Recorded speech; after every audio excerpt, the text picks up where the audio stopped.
자, 송세만국사 두 번째 강의입니다. 자, 두 번째 강의는 교과서 44페이지에서 46페이지까지의 통일신라와 48에서 49, 60페이지의 발해 부분인데요. 학습지 10번이고요. 남북국 시대에 관련된 학습지입니다. 통일신라와 발해가 발전하다라는 내용인데요. 내용이 굉장히 많습니다. 굉장히 압축적으로 우리는 교과서 읽기를 진행할 건데 너무 빠르다 싶으면 멈춰놓고 여러분들이 교과서를 읽고 임해주셨으면 좋겠습니다. 자, 그러면 신라에 대해서 들어가기 전에요. 여러분들이 좀 알아둬야 되는 내용이 미리 있어서 골품 제도에 관련해서 좀 미리 잠깐 보고 가도록 하겠습니다. 자, 신라에는 귀족들을 대상으로 하는 신분 제도인 골품 제도라는 제도가 있었습니다. 골은 뼈골자고요. 품은 등급할 때 품자예요. 품질할 때 품자야. 그러니까 뼈의 품질을 보고 미안. 성골이니 진골이니 육두품이니 사두품이니 이런 걸 결정하는 건데 너무 웃기죠? 뼈대기의 품질이 어떻게 있을까요? 그지? 태어날 때부터 결정이 된 거야. 태어날 때부터 신분제도입니다. 그래서 태어날 때부터 정해진 품질, 등급에 따라서 살아가는 게 바로 신라의 골품제도인데요. 이것도 너무 웃긴 게 귀족들만 대상으로 하는 거야. 그러니까 평민은 쳐주지도 않던 거지. 골품으로 들어가지도 못했던 겁니다. 순서대로 따지면 맨 위에 성골이 있었고 그 밑에 성골, 성스러운 뼈다구, 진골, 진짜 뼈다구 이렇게 있고 골제라고 얘기합니다. 얘네들은 사실 넘사벽이야. 그 다음부터는 6두품, 5두품, 4두품, 1두품에서 3두품 이렇게 있는데 그마저도 나중이 되면요. 나중이 되면요. 요 3등급에서 1등급은 평민화돼 버려서 보지도 않습니다. 자, 그러면 이 신라의 골품제도가 어떤 의미를 갖느냐? 뼈의 등급에 따라 태어났을 때 우리 아빠가 성골이면 내가 성골인 거고 아빠가 육두품이면 내가 육두품이야. 그런데 이 등급에 따라 올라갈 수 있는 관직의 등급도 정해져 있고요. 입을 수 있는 옷도 색깔이 달랐습니다. 같은 신분들끼리만 결혼하고 진골만, 그러니까 귀족들, 왕족들만 금은 그릇을 사용하고 나머지는 금은 그릇도 사용할 수가 없었죠. 무려 집의 크기도 결정이 됐어요. 여기 보시면 제일 크게 지을 수 있는 집의 너비가 결정되고 말의 숫자도 뭐 왕족들은 제한이 없지만 육두품들은 집에 가지고 있는 말의 숫자가 5마리까지 뭐 3마리까지 이렇게 결정돼 있다니까? 너무 재수없죠. 가질 수 있는 술의 크기, 술의 바퀴의 크기도 달랐고요. 무엇보다 더 심한 건 이 관직 등급이 정해진 겁니다. 진골 애들은 여기, 왕족 애들은 1등급까지 올라갈 수 있고 육두품은 내가 아무리 뛰어나도 6등급까지밖에 못 올라가는 거야. 이해가? 이게 바로 신라의 골품제도고 가장 폐쇄적인 신분제도입니다. 자, 그런데 통일 직전에 성골이 완전 멸종해요. 죽게 됩니다. 선덕여왕, 진덕여왕이 차례로 결혼을 하지 않으면서 성골이 멸종을 하게 되죠. 자, 그러자 그 다음으로 높은 진골이 왕에 나오게 됩니다. 진골에서 왕이 나오게 되고 때 대표적으로 가장 진골 출신으로 가장 빨리 가장 먼저 왕이 된 사람이 우리가 지난 시간에 알아봤던 김춘추 그 사람이야. 그 사람 원래 진골이거든. 그래서 진골 출신에서 왕이 나온다? 근데 그러고 나니까 이렇게 왕족으로 진골이 들어가고 나니까 나머지 왕족이 아니게 된 진골 애들 있지. 얘네들이 생각이 좀 미묘해진 거야. 어라? 쟤 어저께까지만 해도 나랑 똑같은 진짜 뼈다구 주제였는데 감히 예전에는 내가 뼈다구가 다르니까 성골만 왕을 하는 건 인정했단 말이야. 그런데 쟤네들은 나랑 꼭 뼈다구가 똑같잖아. 그런데 왜 쟤네만 왕족이지? 싶은 거라고. 이해가? 그래서 진골 애들이랑 왕이랑 사이가 무지하게 안 좋아요. 얘네들이 엄청 덤빈단 말이야. 옛날 군장 애들이 귀족 됐을 때랑 똑같은 거라고 생각하면 돼. 자, 그러자 왕은 내 편이 필요하게 됩니다. 거기에 하나 보이죠? 내 편이 될 만한 애들이 바로 아이고 얘네들 사이가 안 좋아지자 얘가 보이기 시작합니다. 육두품입니다. 똑같이 귀족이었는데 골재가 들어가지 못하고 품에 들어가게 된 육두품. 사실 5두품, 4두품, 3두품 이하는 사실 뭐 그렇게까지 억울하지 않아. 그런데 육두품 입장에서 눈앞에서 골이 딱 끊긴 거야. 눈앞에서. 빡치겠죠. 그렇지? 얘는 항상 이 골품 제도에 가장 불만이 많았던 애들이에요. 내가 아무리 능력이 뛰어나도 진골이 앞에서 깽판을 치고 있어도 쟤네들은 왕족도 할 수 있고 완전 높은 귀족 취급을 받는 거야. 왕족에 대응하는. 자, 그러자 육두품과 왕 사이에 미묘한 기류가 생기기 시작하죠. 왕과 육두품이 친해지게 됩니다. 이게 신라의 골품제도 내용입니다. 잘 기억해 두시길 바래요. 그러면 통일신라 들어가 볼까요? 자, 통일신라와 발해는 내용이 굉장히 많기 때문에 빠르게 따라오셔야 될 것 같습니다. 자, 통일신라와 발해가 발전하다라고 나와 있는데 메뉴에 보시면 중요한 포인트가 있습니다. 부여씨와 고씨가 망한 이후에 김씨의 신라가 남아있고 대씨의 발해가 북에 있으니 이것이 남북국이다 하고 나와 있는데요. 여기에 마땅히 남북사가 있어야 할 득점인데 고려가 편찬하지 않았다라고 얘기하고 있죠. 자, 부여씨가 고씨가 망했대. 부여씨는 누구야? 백제야. 고씨는 고구려겠죠. 김씨의 신라가 남아있는데 대씨의 발해가 북에 있대. 자, 신라와 발해가 같이 있을 때 북쪽에 발해가 있고 남쪽에 신라 있을 때 이걸 남북국이다 라고 얘기를 한다고요. 그래 남북국 시대를 그래서 통일신라와 발해가 있었던 시대라고 얘기를 했었죠. 누가 만든 거래? 1784년에 유득공이라는 조선 후기의 실학자야. 유득공이 발해고라는 발해의 역사책을 쓰면서 고려가 발해 역사를 서술하지 않으면 잘못된 거다라고 이야기를 하고 있죠. 자, 그러면 이제 통일신라로 들어갈 건데 기본적으로 여러분 이 부분은 통일신라 부분과 발해 부분으로 나누어서 공부를 하시면 되겠습니다. 통일신라 부분은 교과서 44페이지 아이 시끄러 미안 교과서 44페이지 그리고 45페이지 그리고 넘어가서 46페이지까지가 통일신라 부분이었다고 생각을 하시면 되고요. 47페이지는 우리가 다음 강의로 넘어갈 거예요. 다음 강의로 넘어갈 겁니다. 후삼국과 고려 통일 부분으로. 자, 그리고 발해 부분은 바로 이 48페이지 그리고 49페이지 넘어가서요. 어디까지 공부를 할 거냐면 발해 문화 부분이에요. 교과서 60페이지까지입니다. 그래서 제가 여러분들한테 처음에 이 인트로 부분에서 60페이지까지 들어간다고 얘기를 했었죠. 자, 그러면 빠르게 통일신라 부분 들어가 볼까요? 44페이지입니다. 자, 무열한계의 왕위 계승과 왕권의 강화라고 나와 있습니다. 신라는 당을 축출하고 자주적인 통일을 이뤘잖아. 그래서 안정을 되찾기 시작했는데 태종무열왕은 진골 최초의 출신, 그러니까 여기 태종무열왕 미안해. 태종무열왕은 최초의 진골 출신 왕이에요. 자, 진골 출신인데 처음으로 왕위에 오른 사람입니다. 아무래도 통일전쟁이 기여한 바가 굉장히 컸었죠. 자, 그래서 이 태종무열왕 김춘추가 무열왕으로 즉위를 하게 됩니다. 자, 그리고 통일전쟁을 치르는 과정에서 왕권을 많이 강화시켰겠죠. 그 아들인 문무왕 때에 통일이 완성이 되고요. 그리고 중요한 건 여러분들이 꼭 기억하셔야 되는 건 바로 신문왕입니다. 자, 신문왕은 김음돌의 난을 계기로 하고 나와 있는데요. 자, 여기부터 좀 자세하게 볼게요. 자, 신문왕은요. 왕위에 올랐어. 자, 할아버지가 방금 통일을 시작했고 그리고 아버지 때에 통일이 완성이 됐단 말이야. 자, 통일을 마무리한 후에 내부 반란을 맺고 민생을 안정시키고자 노력을 했죠. 그래서 문무왕은 그때 수중릉으로 유명한 사람이죠. 경주에 가시면은 이견대라고 있고요. 거기에 그 가문사지 그쪽으로 넘어가게 되면 간포해변이라는 데가 있어. 그 간포해변 근처에 문무왕릉이 있습니다. 문무왕릉은요 바닷가 한가운데에 있어요. 어디 매장하지 않고 뼈를 화장을 해서 뼈가루를 바다에 뿌려달라고 하죠. 일본 바다 건너오는 일본을 내가 막아주겠다라고 하는데 아무래도 통일을 했다는 왕으로서 상징적으로 좀 만들어 놓은 것 같습니다. 그래서 경주 앞바다 가시면은 꼭 문무왕릉을 보고 오시는데 그래도 신문왕 때란 말이야. 그래서 신문왕은 김음돌의 난을 계기로 귀족 세력을 축청하고 라고 나오는데요. 신문왕이 이런 상황에서 왕위에 즉위한 신문왕이 해야 할 일에 대해서 한번 생각을 해보자고. 자, 얘는 이제 방금 우리가 통일을 완성했어. 원래 우리 땅이 아니었던 땅들이 우리 땅이 됐단 말이야. 당연히 온갖 반란들을 경계해야겠죠. 온갖 반란들을 경계하고 왕권을 강화해야겠지. 그지? 거기에다가 그러니까 외부에서는 그렇게 온갖 반란을 막고 왕권을 강화해야겠고, 둘째로 내부에서는 또 어떻겠니?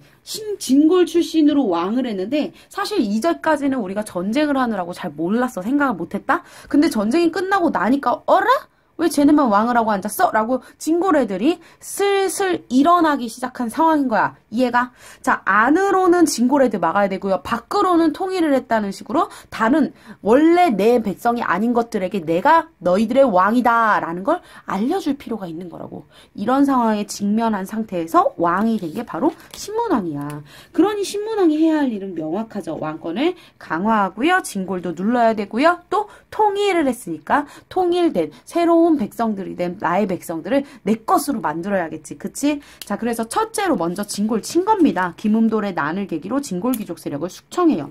흔돌이는 누구냐면 바로 옆에 나와 있어요. 신문왕 장인이에요. 신문왕 장인이 왜 반란을 일으켰을까요? 글쎄요.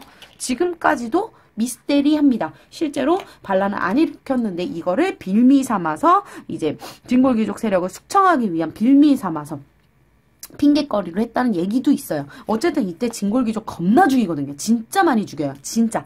잠깐 흠돌이 근처에 흠돌이 친구랑 인사했다는 이유로 죽은 애도 있다니까. 강력한 왕권을 확립합니다. 자, 그리고 내치를 정비하죠. 중앙정치기구와 지방행정조직 마련하고요. 군사조직도 정비해요. 그리고 유학교육을 실시해서요. 유교적 소양을 갖춘 인재를 양성하고자 국학이라는 걸 설립하죠. 자, 정리 좀 해볼게요. 중앙정치기구로는요. 집사부라는 걸 키워서요. 그 집사부에 대빵이 시중이라는 애거든. 이 시중을 제대로 키워줍니다. 지방행정교직으로는요. 전국을 9개의 주로 나눠요. 그리고 5개의 새끼 경주, 그래서 아가 경주, 소경이라는 걸 만들죠. 자, 군사조직을 정비하는데 군사조직에서는 구서당, 중앙에 있는 왕을 지키는 군대 구서당과 전국 각지의 지방을 지키는 군대 십정이라는 걸 정비합니다. 그리고 국학을 설립하죠. 자, 여기까지 해서 내치 기구를 정리했다면 마지막으로 경제 부분인데요. 관리들한테는 관료전이라는 걸 지급하고요. 노급은 폐지합니다. 자, 여기에서 귀족의 경제적 기반을 약화시키는 효과를 얻었다고 그러는데 그럼 누가 강화되겠니? 지금 신문왕이 가장 하고 싶은 건 뭐야? 왕권을 강화하는 거잖아. 그치? 왕권을 강화하는 거잖아. 그치? 그러면 관료전을 지급하고 노급을 폐지했을 때 우리 그냥 추론을 해보자는 거야. 우리가 신문왕이 되어서 추론을 했을 때 관료전이 왕한테 좋은 거겠어? 노급이 왕한테 좋은 거겠어? 그렇지. 관료전이 왕한테 좋은 거겠지. 왕권을 강화하는 용도일 거고 노급은 왕권을 약화하는 귀족들이 좋아하는 거겠지. 그지? 이해가? 야, 요 정도 컨셉 잡고 관료전과 노급 알아볼 거야. 자, 그리고 마지막으로 요때 육두품 세력을 엄청나게 키워줍니다. 신문왕이 가장 사랑했던 세력들이라고 생각하시면 되고요. 이거 4번 쓸게요. 육두품에 5번 씁니다. 육두품 세력은 신문왕이 정말 대놓고 키웠던 애들입니다. 자, 육두품 왜 키웠는지에 대해서 아까 말씀드렸으니까 잘 기억하실 거예요. 그래서 국학에도 육두품 입학시켜요. 그리고 집사부의 이 집사부에서 일하는 애들도 육두품 많이 보여드리고요. 자, 그러면 도대체 이 집사부, 중앙정치기구, 지방행정조직, 구주오소경, 군사조직, 구서당 십정 등등 관료전과 노급 어떤 건지 좀 한번 보자고. 자, 교과서 45페이지 그대로 넘어옵니다. 45페이지입니다. 통일 이후 신라는 하고 시작해요. 자, 통일신라의 통치조직 정비 좀 볼게요. 신문왕이 거의 했다고 해도 무방합니다. 신문왕이 해놓은 걸 나중에 다 정리했다고 봐줘도 무방해요.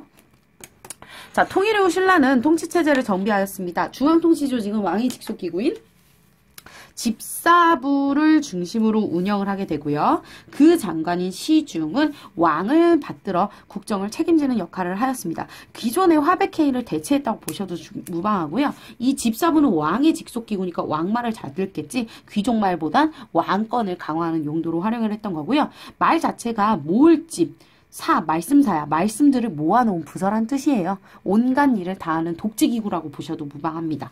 그리고 수의중은 왕의 말을 듣는 애들이었고요. 집사부 아래에서는 13개 부의 행정 업무를 나누었고요. 감찰기구로서 사정부라는 걸 두어서 관리들의 비리와 부정을 방지합니다. 자, 사정부라는 건요. 정치하는 거를 샅샅이 살필 샅자야. 정치하는 애들. 그러니까 그 당시 귀족들과 관리들을 샅샅이 감찰하는 기구라는 거죠. 당연히 왕권 강화를 위해서 해야 되는 일이죠. 그지? 오케이?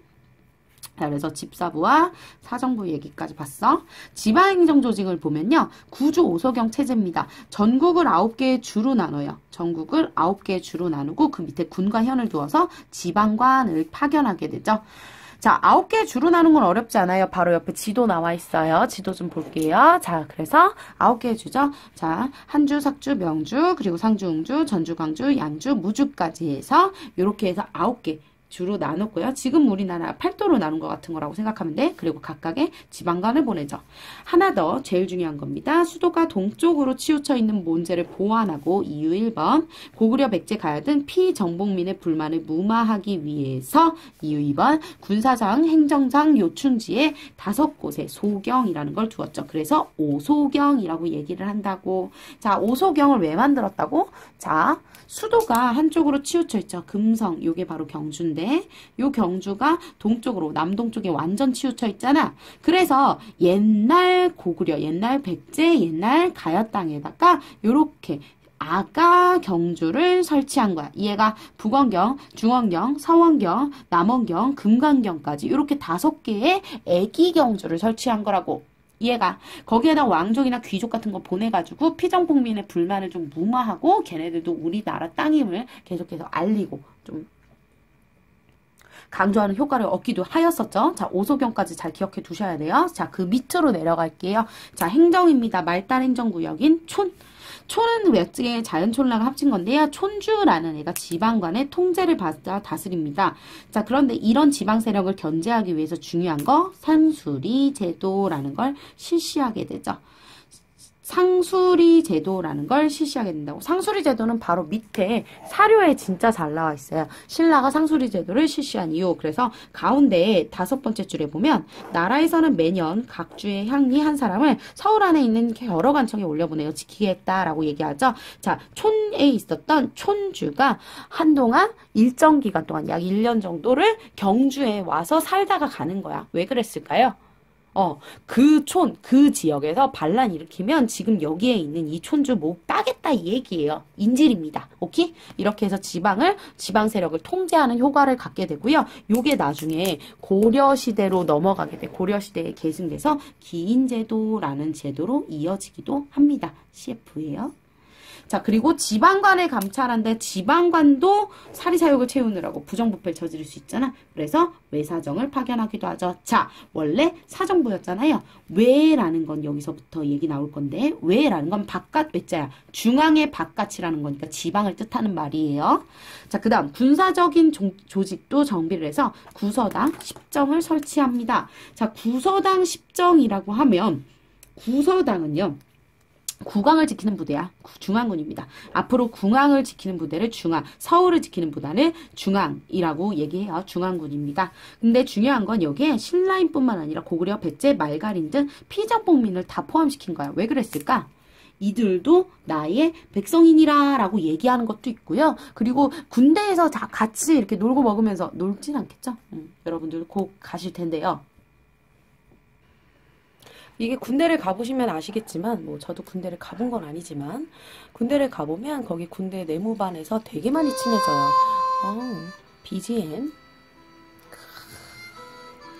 이제 군대 갈 때 이등변의 편지라는 노래인데 이 노래 많이 듣게 되실 거죠. 그럼요.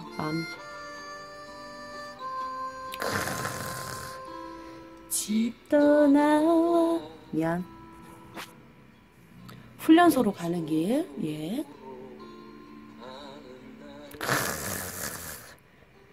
자, 그래서 어쨌든 군대를 가면 그렇게 많이 친해지는 걸 조금 목표로 했던 것도 같아요. 그래서 셋으로 쪼개져 있었던 다양한 나라들이 우리 모두 하나의 나라가 만들어지자. 그래서 3+1은 1 뭐 이런 식으로 미안 하나가 되자 이런 얘기죠. 뭐 어쨌든 그리고 지방에는 10정을 둡니다. 10정을 두는데 10정이라는 건 지방군인데 그럼 각 지방마다 하나씩 둔다는 거거든. 그런데 구주잖아. 어머나 구주잖아. 그러면 구주에 1정씩 배치하고요. 국경지도인 한 주에만 2정을 두지요. 자, 그런데 왜 신라가 이런 일을 했냐는 거야. 왜 신문왕이 이런 걸 했냐고. 그 얘기를 잘 보여주는 게 바로 교과서 50페이지야. 그래서 50페이지 좀 먼저 볼게. 자, 50페이지 보면 통일신라의 사회 부분만 좀 먼저 볼 건데요. 신라는 통일전쟁 과정에서 민족융합 정책을 추진했대. 자, 민족을 융합하는 정책을 추진했다는 거야. 당연한 거야. 왜? 우리가 따로 떨어져 있었어. 따로 떨어져 있었는데 이제 하나의 민족으로 만들어야 되잖아. 그지? 그러려면 우리 모두가 다 하나로 융합되는 과정을 거쳐야 된단 말이야. 그래서 문무왕은 백제 귀족한테, 신문왕은 고구려 귀족한테, 다양한 다른 나라 귀족들한테 관직도 줬었고요. 지방 조직을 개편할 때도 9개의 주를 설치해서 신라, 고구려, 백제 옛 땅에 3개씩 준 거야. 그래서 9개야. 3, 4문 9 이런 거야. 오케이?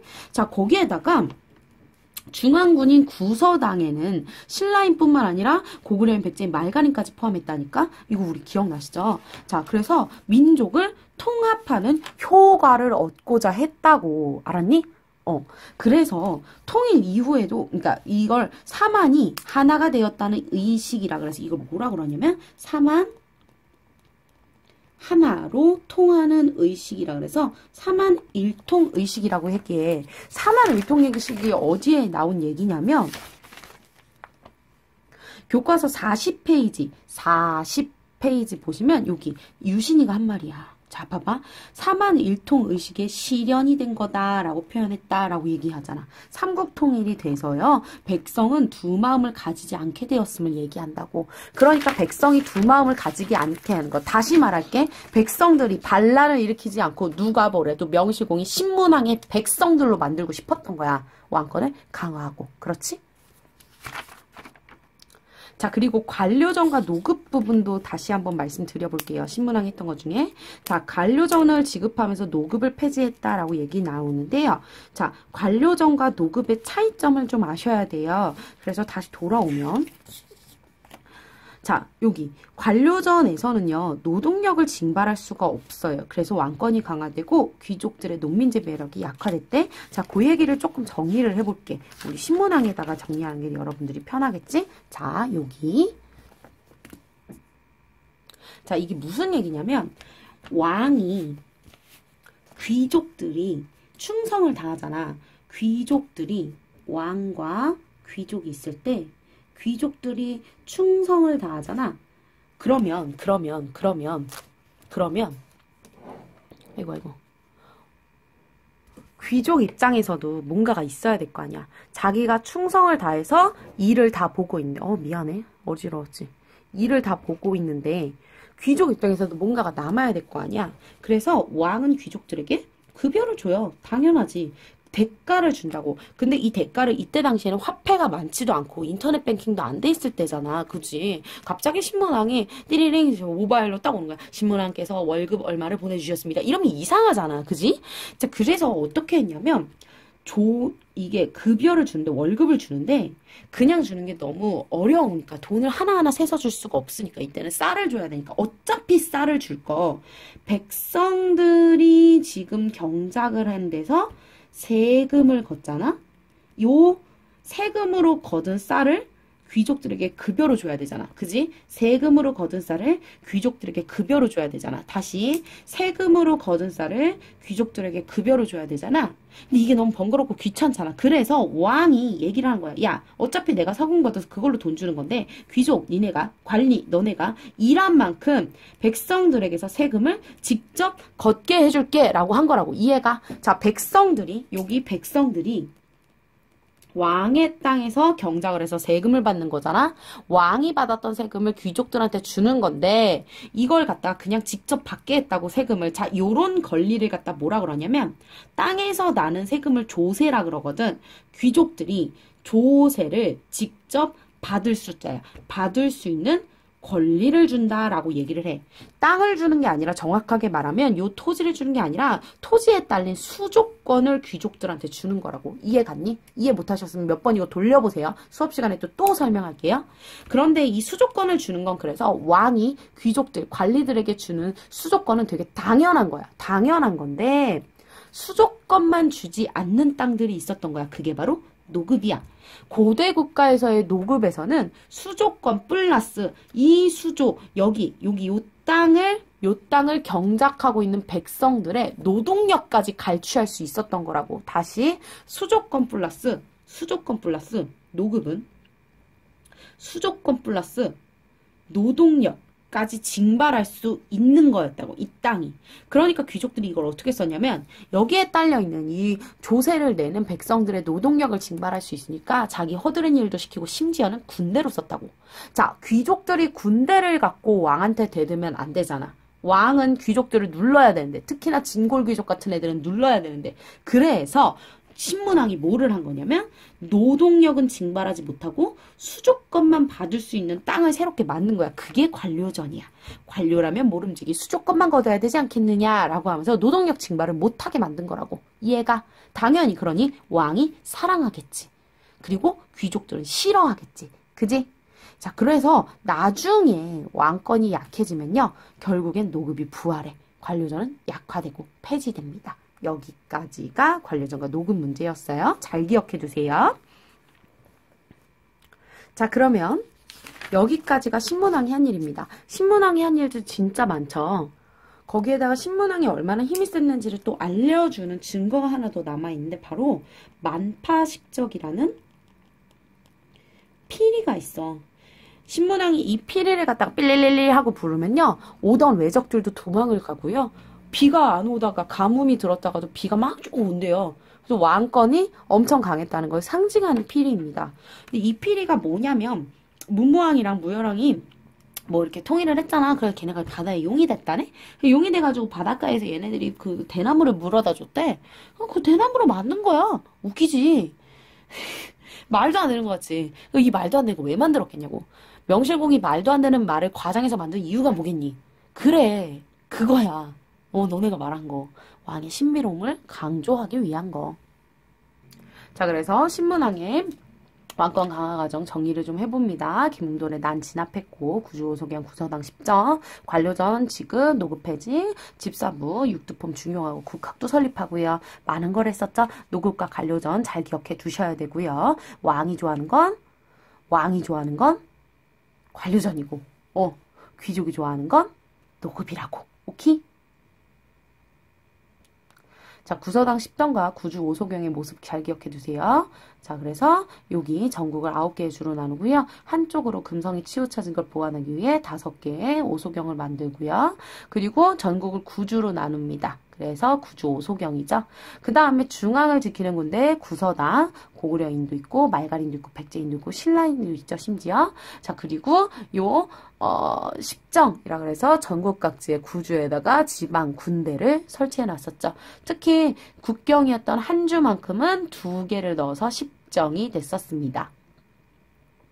자, 이렇게 해서 전제 왕권이라고 보통 표현을 하는데 왕권이 엄청 강화된 중대, 통일신라 중대가 엄청 잘 운영이 되다가 시간이 좀 지나고 하대라는 시기에 들어서게 되면은 혼란스러워져요. 8세기 후반 정도 되면서 통일신라는 진골귀족의 왕위 다툼과 권력 다툼으로 엄청나게 혼란해지죠. 그래서 신라 하대가 시작되는 해공왕 때부터 신라가 멸망하는 경순왕 때까지 쭉 지어나가면 거의 150년 동안 20명의 왕이 교체가 됩니다. 엄청난 거죠. 150년 동안 20명이면 한 사람당 1년도 못했을 때도 되게 많아요. 희강이나 뭐 이런 애는 요 시기만 해도 엄청나게 바뀌었다는 얘기죠. 자, 이렇게 된 데는 사실 진골귀족의 왕위 다툼이 커졌고요. 진골귀족이 이렇게 나댈 수 있던 건 뭐겠어? 왕권이 엄청 약해졌다는 얘기겠죠. 그리고 전국 각지에 이렇게 밀란이 일어나기도 했었습니다. 자, 그 얘기를 교과서를 통해서 좀 볼게요. 자, 교과서 46페이지입니다. 8세기 후반에 이뤄서 통일신라는 진골귀족 간의 권력 다툼으로 혼란해집니다. 중앙귀족들 사이에 왕위 쟁탈전이 치열해진다는 거죠. 진골귀족 간의 왕위 쟁탈전이 치열해지면서 왕이 피살되기도 하고요. 150여 년 동안 20명의 왕이 바뀌는 혼란이 지속됩니다. 특히 대표적인 진골귀족의 반란 첫 번째 김원창의 난입니다. 옹주 도독이었던 김원창이 아빠가 왕위에 이루지 못하니까 원한을 품어서 반란을 일으키기도 했고요. 청해진에 있었던 장보고, 장보고 우리 많이 들어보지 않았습니까? 바다의 왕자 장보고 그 사람 맞습니다. 이 장보고도 중앙의 왕위 쟁탈전에 가담하기도 했었죠. 자, 요 두 가지 난은 다 진골 귀족의 왕위 다툼의 예시인 거고요. 그 다음에 중앙정부의 통제력이 약화되자 귀족들은 사적 예성민을 늘립니다. 대토지 소유를 확대하자 국가재정이 바닥나면서 중앙정부가 지방민에 대해 강압적으로 수치를 합니다. 자, 그러자 노비들이 많아지거나 초적이라는 게 무슨 말이냐면 민란, 도적대, 백성들이 도적이 되는 것들이 많아지기도 합니다. 그래서 지방민의 봉기가 엄청나게 발생을 하게 되죠. 자, 지방민의 봉기의 예시는 하단부에 교과서 46페이지 하단부에 요거를 볼게요. 자, 첫 번째로 헌동왕 7년 하고 나와서 도적이 일어나고요. 8년 먹을 것을 구한다. 그 다음에 13년 자손을 팔아 살아갔다. 이래가지고 엄청 많은 밀란이 일어났음을 알게 됩니다. 왕위 쟁탈전과 사치스러운 생활로 인해 귀족의 토지와 관료전 등을 경작하는 농민층의 부담이 엄청나게 과중되었죠. 9세기 이후 거듭된 흉년과 전염병으로 농촌사회가 학폐해집니다. 특히 진성여왕 때 붉은 바지 도적이라 그래서 붉은 바지가 유니폼이었던 도적대들이 있어. 그들을 적고적이라고 얘기를 했어요. 이 적고적이 경주를 들어와 약탈까지 하고요. 상주에서는 원종과 애노라는 애들이 있습니다. 이 원종과 애노가 반란을 일으켜서 원종과 애노의 난이라 그래서 대표적으로 그 우리나라 한반도 최초의 밀란으로 기록되어 있어요. 농민들이죠. 이름만 봐도 굉장히 농민스럽죠. 원종과 에노, 그지? 그래서 적고적의 난이나 또 원종과 에노의 난과 같은 지방민의 봉기가 발생하죠. 자, 이렇게 하니까 전국 각지가 엄청나게 혼란스러웠겠지. 중앙이나 지방이나 엄청나게 혼란스러운 거잖아. 사회가 혼란해지면서요. 지방에 새로운 세력이 성장합니다. 바로 호족인데요. 호족 세력이 성장해서 일정한 지역에 독립적인 지배권을 행사하게 돼요. 자, 무슨 말이냐면 얘네가 성을 쌓아. 그래서 군대를 또 갖고 있네. 그래서 스스로 성주 장군이라고 칭하면서요. 그 지역의 행정과 군사의 실질적인 지배력을 행사한 거야. 자, 쉽게 말하면요. 군장 노릇을 했다고 보시면 돼요. 얘네가. 물론 재정일치에서의 군장은 아니지만 그 지역에, 그 지역 성의 짱이라는 뜻이 굴었다고. 그래서 심지어 세금도 걷어 얘네들이. 그래서 호족 세력 같은 애들이 엄청나게 성장을 하는데 대표적인 호족들이 바로 여기 우리 상단의 지도에 보시면 뭐 이라고 말했지만 상단에 저기가 없었네요. 자, 이렇게 많은 호족들이 나눠진 거야. 각 지방을 얘네가 다 다스렸던 거지. 정말 왕처럼. 그러니까 신라 하대에 얼마나 쪼개져 있는지 느낌 올까? 지방에 대한 통제력이 완전 약해진 거야. 얘네들이 거기에서 왕 노릇을 거의 했다고 보면 되니까. 자, 이런 하대의 호족들이 지네끼리 싸우고 치고받고 싸워서 후고구려와 후백제를 세우게 되는 겁니다. 궁예도 호족 출신이고요. 견원도 호족 출신이야. 심지어 송악 지역의 왕건. 나중에 고려를 세우는 왕건도 호족 출신이죠. 신라 하대는 이 호족들이 사실은 만들어 간 거고요. 그리고 이 호족들이 새로운 중세를 만들어 온 세력들이죠. 그리고 그러한 호족들이 좋아했었던 그 사상들이 유행을 하기 시작하는데 얘들아 호족은요 사실 출신이 굉장히 다양해요. 군대를 보호해서 장군 노릇을 하던 애들이라 뭐 촌주 출신도 있고요. 농민 출신도 있어 심지어. 그리고 군인을 이끌던 군인 그 장교 출신도 있고요. 사실은 신라 귀족 출신도 있어요. 하순한 귀족 출신도 있고 육두품 출신까지는 아니지만 공부를 하던 애들도 있어요. 자, 그렇게 출신 성분이 다양하지만 어쨌든 농민 출신 촌주 출신 하면 느낌 오실까? 공부 뒤절이 안 했던 애들인 거야. 공부를 지질이 안 했던 애들이니까 사실은 신라의 그간에 공부를 겁나 잘하던 귀족 애들과는 달리 지네들도 뭔가 성공할 수 있다라는 그런 뭐랄까 희망을 주는 사랑이 가득한 그런 사상들이 유행하기 시작하게 되는 거라고. 대표적으로 어떤 거냐면 풍수지리설이나 여기는 그리고 선종이라 그래서 그 불교의 선종 이라는 게 새롭게 유행을 하게 되죠. 이런 것들이 호족들에게 엄청 환영을 받아. 자, 그럼 왜 선종이고 풍수지리설이냔 말이야. 또 다른 사상도 얼마나 많았겠어. 자, 풍수지리설은요, 그때 당시에, 이렇게 명당이라는 걸 찾는 그런 사상인데, 명당에다가 나라를 세우거나, 뭐, 명당을 우리가 찾으려면 그 사람은 완전 흥하한다는 얘기였어. 자, 근데 명당이라는 게 되게 어려운 게 아닌 게, 뒤에 산이 있고요. 앞에 강이 흐르면 돼. 배산 임수여야 되고 산이 이렇게 엄청 있어서 양쪽에도 산이 있어서 바람을 막아주고 농사도 되게 잘 되는 지역 이런 게 명당이거든. 근데 우리나라는 이 명당이 진짜 많아요. 중요한 건 요 명당에 자리를 잡으면 누구나 왕이 될 수 있는데 호족들은 자기네들이 있는 곳이 다 명당이라고 생각을 한 거지. 이해가니? 다시 한번 또 얘기해 볼게. 하나 더. 선종인데요. 선종은요 이렇게 해서 앉아서 벽을 보고서는 수행을 해야 되는 거야. 면벽 수행이라고 그러는데 그걸 참선이라고 그러거든. 참선만 하면 누구나 깨달음을 얻을 수 있다는 게 선종이야. 그게 포인트야. 포인트. 공부를 잘하지 않아도 누구나 수행만 하면 부처님이 될 수 있다는 거야. 하나 더. 누구나 이 명당을 가지면 자손이 흥한다고 얘기한 거야. 자, 중요한 건 이 누구나인 거야. 선종과 풍수지리설이 흥하게 된 건 누구나 이거를 할 수 있다라고 강조한 거야. 그간 골품제 아래에서 우리가 얼마나 힘들었니? 그지? 그래서 골품제랑은 또 다른 우리에게 희망을 주는 사상들이 필요했던 거죠. 그게 바로 선종과 풍수지리설이었던 겁니다. 자, 그러면 이 상황에서 육두품 얘기를 좀 안 해볼 수가 없네. 왕이 사랑했던 이 육두품 애들입니다. 자, 얘네들은 진골이랑은 다르게 공부를 진짜 잘했어요. 얘네들은 특히 국학 아까 보셨잖아요. 유교 경전 같은 거 공부 진짜 많이 했던 애들이거든. 그래서 유학파 출신도 되게 많았고요. 글도 되게 잘 쓰고 되게 똑똑했다? 그러니까 모자란 진골 애들이 앞에서 판치는 게 너무 꼴배기 싫었던 거야. 그래서 얘네들은 골품제 사회를 비판하고 새로운 정치 이념을 제시하는 게 중요했어. 골품제 사회를 비판해서 반신라죠. 신라에 반대하는 그런 경향을 갖게 되죠. 또 하나, 호족 세력과 연계해서 새로운 사회 건설을 모색하기도 했고요. 이 육두품의 삶의 변화, 그리고 뭐 관련돼서 중대 하대를 비교하는 건 우리가 수업 시간에 좀 더 자세하게 알아볼게요. 자, 여기까지 우리가 신라, 통일신라 부분을 좀 잘 정리해 봤는데요. 발해까지 하려고 했는데 발해 부분은 다음 강의랑 연결하는 게 좋을 것 같아요. 그래서 통일신라 부분만 보았습니다. 수고 너무 많으셨고요. 긴 강의 듣느라 고생 많으셨어요. 안녕!